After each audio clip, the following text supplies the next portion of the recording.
Thank you, everybody. Hey, hey, hey! Hey! Wow! I kidnapped Jonah Hill in the video game. Got it. Grand Theft Auto. I did not know that I did that, but we did it separately. I have two firsts. If I could double dip.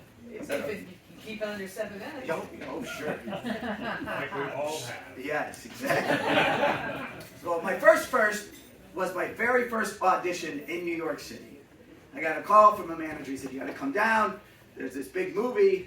They like your stuff. They want you to do the monologue about you talking about pornography with your girlfriend and trying to share it. And it's really funny and it's dark. You should do it. And I said, okay, great. So I get down there. Back in the day, it was these are called cattle calls. And you actually could see the actor auditioning right way in the front. And I was like, okay. First audition, why not? So I watched the guy, and he's amazing. He's talking about his marriage and the birth of his son, and he starts crying because he loses it all to drugs and alcohol. And it's like, people are crying, people are standing up and clapping, and I'm like, oh my God, you're that's me do like a comedy thing here. This is kind of crazy. So I said, as an actor, I'm going to watch the next person and be hypercritical, right? That's what we do. So this next guy goes up, and he does kind of the same thing, except he's single, Wall Street guy, tons of money, snort cocaine off midgets' asses, and then he loses it to drugs and alcohol, and he starts crying, and I'm like elbowing people. I'm like, watch. He's going to start crying now. He's basically copying the other guy. Ooh, drugs, ooh, drinking, Like, why would you do that, man? That's like bullshit, right? This woman grabs my arm. She goes, what are you doing? I said, I'm here for the audition. She goes, you're at an AA meeting. The audition's on the second floor. Yes, I was heckling. Oh, drinking, he's gonna cry! So my second story, quick again. My first booking as an actor was on Law and Order. I don't really mean it to my LA people, but my LA people are like, took you long enough. What the fuck? It's the only show in New York. It's not that easy, right? So when you book a Law and Order, you know, they put the little titles like whatever it is. I'm an auto mechanic, and I move the story along, right? So I have to go to Yonkers as the auto mechanic. But my own description of this booking was, I'm not a dick, but dick things happen to me. Can anybody agree with that? We're all not dicks, but dick things happen to us, right? So my agent goes, okay, you're going to Riverside Drive. There's a van there. It's going to take you to Yonkers, right? So I get there early, because why? I'm not a dick, right? The van is there. I get into the back of the van. Why? Because I'm not a dick! I sit in the back of the van. I let people come in. The driver looks in the mirror and goes, okay, this is the van for extras only. I'm like, oh, fuck. I'm sorry, man. I got the speaking part. I'm not. And they're like, oh, what a dick. And I'm like, I'm not a dick!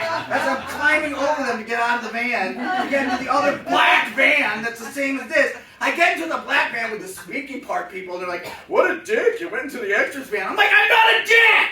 I got in the wrong van. I get out of the van. Now, the extras get out of their van, and they circle me like Lord of the Flies, right? Because I'm a dick now, right? And I'm like, I'm not a dick. So, I'm standing there also, Mr. Galinsky, Philip Galinsky. Yeah? Oh, your trailer's right over here. I'm like, oh, fuck. I have to walk through the extras to get in my trailer. Fucking dick! Dick with a trailer? I'm like, I'm not a dick! I come out of the trailer dressed like an auto mechanic, right?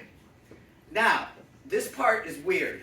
Oh, no. Not everything else wasn't, but this is weird. So, I'm doing the scene with the two main cops. I forget who they are. They're both blonde, I forget. But we're doing the blocking, and all of a sudden she takes out her gum and gives it to the other cop and says, try this tastes weird. And I was like, oh! And they're like, action! And I'm like, oh, right? So it's weird. It's just a sidebar of whatever the fuck was going on. So anyway, it was just weird. So we finished the scene really quick, right? Everybody's happy. It's 3 o'clock in the afternoon. Wow, everybody's going to get home early. Great job, Philip. Now the extras are kind of like, hey, he's not such a dick, right? So they let the main cops go. they let me go, but then the director's like, well, for continuity, the extras got to stay. So there's a little grumbling. And I'm like, oh, shit. So I talked to the driver, and I said, hey, man, we're going to get, it's just you and me. We'll take the Henry Hudson down. And I said, oh, that's cool. I said, where do you drop people off? I said, well, it's just you and me. And usually I drop them off at Chelsea Piers. And I said, well, I live on 11th and Bleecker. Could you drive me home? And he's like, yeah, sure. I'll take you door to door. So I'm about to get into the van, and all the extras hear that I'm getting driven home. They go to craft services, and are taking buns and butter and throwing it at me. As I'm driving, I'm like, I'm not a dick! And I'm trying to get into the van. And I get in, and we get out. I make it home, because why? I'm not a dick, right? But dick things happen to me. Ben, your elevator 13 years later, fucking Eddie, all this, it comes full circle. 3 weeks later, I go down to where the mailbox is in my apartment, and I'm like waiting for the mail, and the mail lady's like, what are you doing? I said, well, what are you doing? She goes, hardly anything. I mean, I don't really, I come here, I deliver the mail, and then I play Asphalt 9 on my phone, and I chill out. She's like, no one gets mail. I said, oh, I did an episode of Law & Order. I'm supposed to get my first check. And she's like, wow. She goes, you're on Law & Order? I said, yeah. She goes, that show's still on?